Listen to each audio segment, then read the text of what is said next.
Buenas noches, doctor. Vamos a hablar de los cuasicontratos.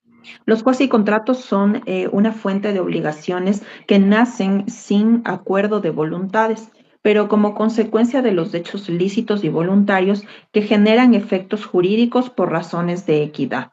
La doctrina clásica nos define al cuasicontrato como un hecho voluntario del hombre. Esto dice Potier, del cual resulta una obligación hacia un tercero sin que exista un contrato. De la misma manera, Mesa Barro sostiene que su finalidad es evitar el enriquecimiento injusto. El Código Civil, en armonía con la doctrina, reconoce como cuasi contratos principales la agencia oficiosa, el pago de lo no debido y la comunidad. Su fundamento jurídico radica en el principio de equidad, ya que la ley no puede permitir que una persona se beneficie injustamente del actuar legítimo de otra. Gracias.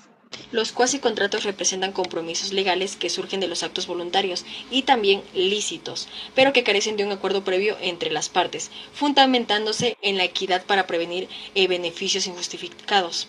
En el derecho civil, la agencia oficiosa se manifiesta cuando alguien decide cuidar los intereses de un tercero, sin haber recibido un mandato, lo cual genera para el dueño la obligación de reembolsar gastos útiles, y si la gestión fue acertada, según los artículos 2186 y 2190 del Código Civil.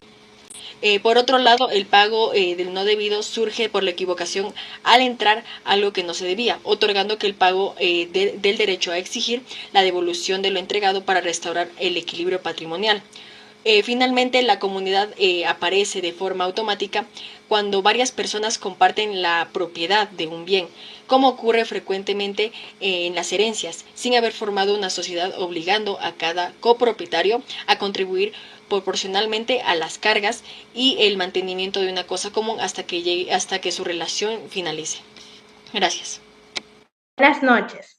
Los cuasi-contratos son una fuente de obligaciones que no nacen de un acuerdo de voluntades, sino de hechos lícitos y voluntarios y se fundamentan en el principio de equidad. Así lo reconoce el artículo 1454 del Código Civil ecuatoriano, que lo establece como fuente autónoma de obligaciones. Según Potier, los cuasi-contratos existen para evitar el enriquecimiento sin causa, es decir, impedir que una persona se beneficie injustamente del hecho de otra. En el mismo sentido, Mesa Barro señala que son actos lícitos que generan obligaciones impuestas directamente por la ley, sin necesidad de consentimiento. En el caso analizado se configura la agencia oficiosa regulada en los artículos 2208 y del Código Civil, ya que María administra el negocio de Juan sin mandato, pero de forma útil y necesaria.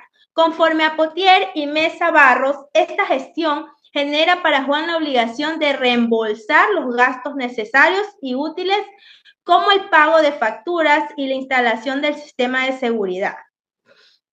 También se configura el pago de lo no debido regulado en los artículos, ya que María recibe 500 por error sin existir obligación que lo justifique. Por lo tanto, conforme a la doctrina y la ley, ese dinero debe ser restituido, evitando nuevamente el enriquecimiento sin causa. Gracias. Bueno, yo voy a explicar el análisis del caso práctico. Es que Juan se ausenta de su negocio sin dejar administrador. Entonces, ante esta situación, María, sin autorización previa, decide encargarse de la tienda, pagando facturas, gestionando el inventario y realizando mejoras. Además, recibe por error $500 de un proveedor. Al regresar, Juan se niega a reembolsar los gastos y exige la devolución de este dinero. Este caso en sí da lugar a la aplicación de cuasi-contratos, cuyo fin es evitar el enriquecimiento injusto.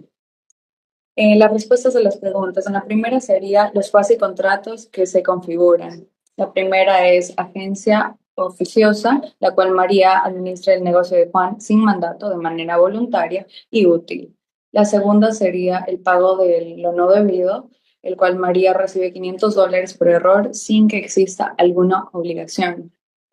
La segunda sería la obligación de las partes. Juan tiene obligación de reembolsar los gastos necesarios y útiles y además reconocer las mejoras que aumentan la mejora del negocio. María, por otro lado, tiene obligación de rendir cuentas y también devolver los $500 recibidos por error.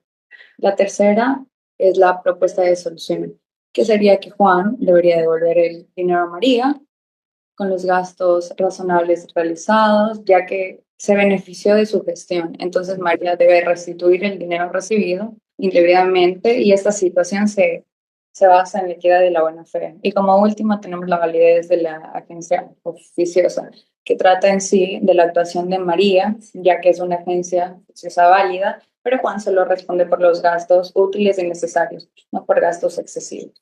Muchas gracias.